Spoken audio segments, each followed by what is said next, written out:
और चलिए बुलेटिन की शुरुआत करते हैं। एक अच्छी खबर आपके सामने रखने जा रहे हैं। विकास की नई उड़ान भरने को लेकर झारखंड अब तैयार है। मुख्यमंत्री हेमंत सोरेन के ड्रीम प्रोजेक्ट आखिरकार अथक प्रयासों के बाद धरातल पर उतर ही गया। सीएम हेमंत सोरेन ने उप राजधानी दुमका में फ्लाइंग ट्रेनिंग इंस्टीट्यूट का उद्घाटन कर दिया है। आपको ये खास रिपोर्ट दिखाते हैं। झारखंड के नौजवान अब पायलट बनने के लिए दूसरे राज्यों की ओर नहीं देखेंगे। मुख्यमंत्री हेमंत सोरेन ने दुमका में राज्य के पहले फ्लाइंग इंस्टीट्यूट का उद्घाटन किया। ये उपलब्धि सिर्फ एक संस्थान का उद्घाटन नहीं, बल्कि झारखंड के युवाओं को आसमान में उड़ान देने का एक ऐतिहासिक कदम है। दुमका एयरफील्ड पर आयोजित कार्यक्रम में सीएम सोरेन ने कहा कि आज झारखंड अपने युवाओं को सिर्फ सपने देखने का नहीं, बल्कि उन्हें साकार करने का रास्ता दे रहा है। उन्होंने बताया कि लंबे समय तक राज्य के युवा पायलट बनने के लिए दूसरे राज्यों में प्रशिक्षण लेने को मजबूर थे, जहां खर्चीला कोर्स और बाहर रहने की मजबूरियों के कारण कई सपने अधूरे रह जाते थे। अब राज्य सरकार उनके भविष्य को सुरक्षित दिशा दे रही है। 2008 में ही इसकी आधारशिला रखी गई थी, जब आदरणीय दिसोम गुरु शिबू सोरेन जी ने इसका नींव रखा था। हम लोग एक नए जोश, नई उमंग के साथ अब इस राज्य को अपने युवा ऊर्जा के साथ आगे ले जाने का हम लोगों ने काम प्रारंभ कर दिया है। झारखंड फ्लाइंग इंस्टीट्यूट का उद्घाटन विधिवत रूप से आज झारखंड के हमारे नौजवानों के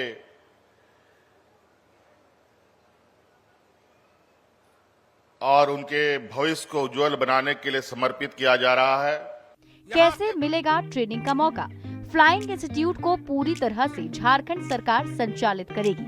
यहाँ 30 योग्य छात्रों को प्रशिक्षण दिया जाएगा, जिसमें 15 सीटें आरक्षित श्रेणी के लिए तय की गई हैं। आरक्षित वर्ग के छात्रों को प्रशिक्षण पूरी तरह निःशुल्क दिया जाएगा।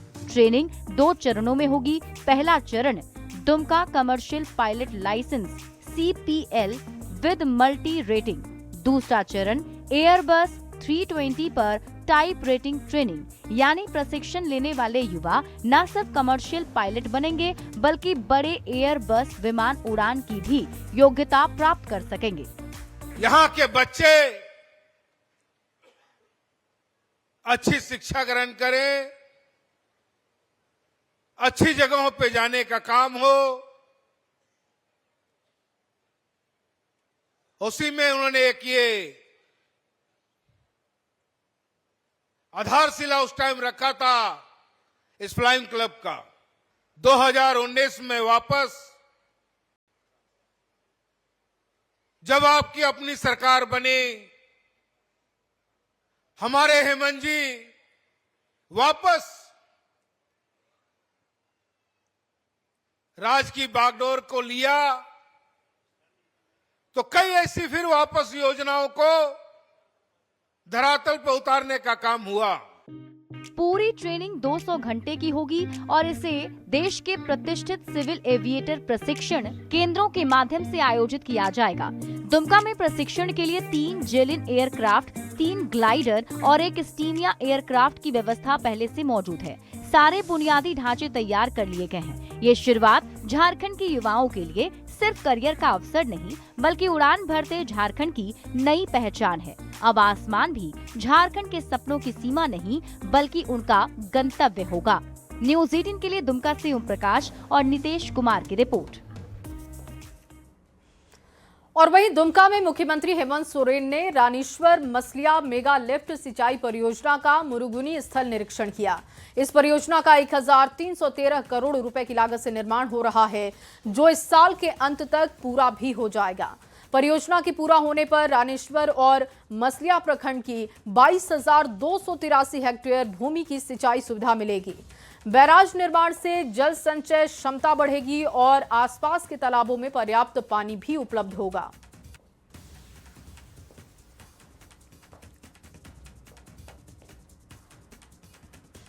और चलिए बात मंत्री के बयान और उस पर मचे सियासी घमासान की। बात करते हैं स्वास्थ्य मंत्री इरफान अंसारी की, जो अपने विवादित बयानों से अक्सर ही सुर्खियों में रहते हैं। एसआईआर को लेकर दिए गए बयान से मंत्री एक बार फिर से सुर्खियों में आ गए हैं और उन्होंने कहा कि बीएलओ नाम काटने आए तो उसे घर में कैद कर लीजिए, जिस पर अब सियासी पारा हाई हो चुका है। एक तरफ जहां बीजेपी हमलावर है, दूसरी तरफ कांग्रेस समर्थन कर रही है। दिखाते हैं आपको इसी पर रिपोर्ट। के लिए आए वैसे पदाधिकारी को एकदम गेट में बंद कर दीजिएगा, ताला मार दीजिएगा, मैं खोलूंगा। स्वास्थ्य मंत्री इरफान अंसारी एक बार फिर अपने बयान को लेकर विवादों में घिर गए हैं। जामताड़ा में आयोजित सेवा के अधिकार सप्ताह के एक कार्यक्रम में उन्होंने जिले के अधिकारियों के सामने कहा, आप सभी लोग एसआईआर का विरोध करें। अगर कोई बीएलओ घर पर आए तो घर में बंद कर दें।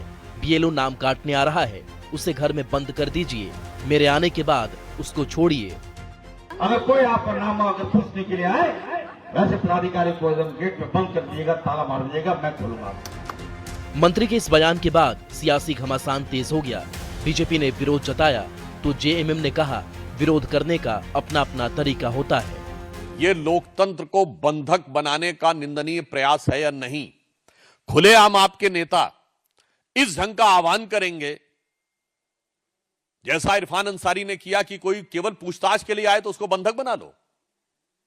संविधान खतरे में है या नहीं? वो कह रहे बांध दीजिए, अधिकारी जो आएंगे रूम में बंद कर दीजिए। यानी अपनी ही सरकार के मंत्री अपने ही अधिकारियों को रूम में बंद करने की बात कर रहे हैं। इनको तो बर्खास्त करना चाहिए मंत्रिमंडल से। अपने अपने तरीके हैं विरोध करने के।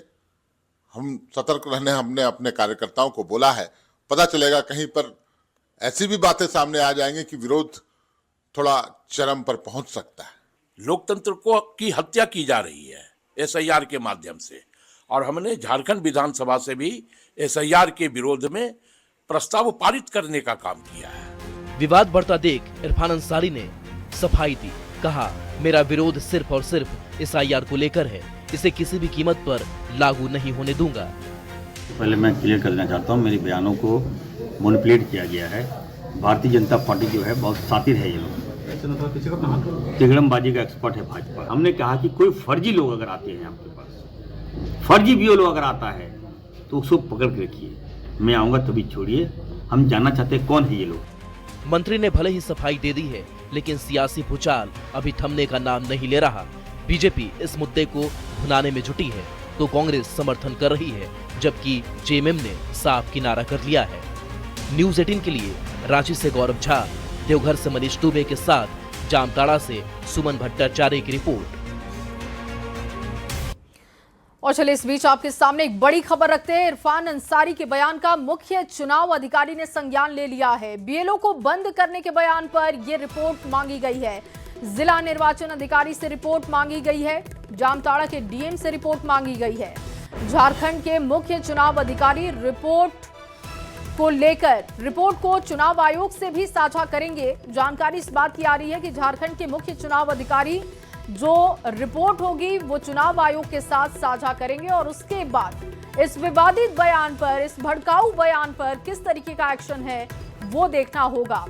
चुनाव आयोग क्या इस पर एक्शन लेता है ये देखना होगा। हालांकि नेताजी का कहना यह है कि उनके बयान को तोड़ मरोड़ के पेश किया जा रहा है। इरफान अंसारी का एसआईआर को लेकर विवादित बयान आया है। अपने विवादित बयानों से अक्सर ही वो सुर्खियों में रहते हैं।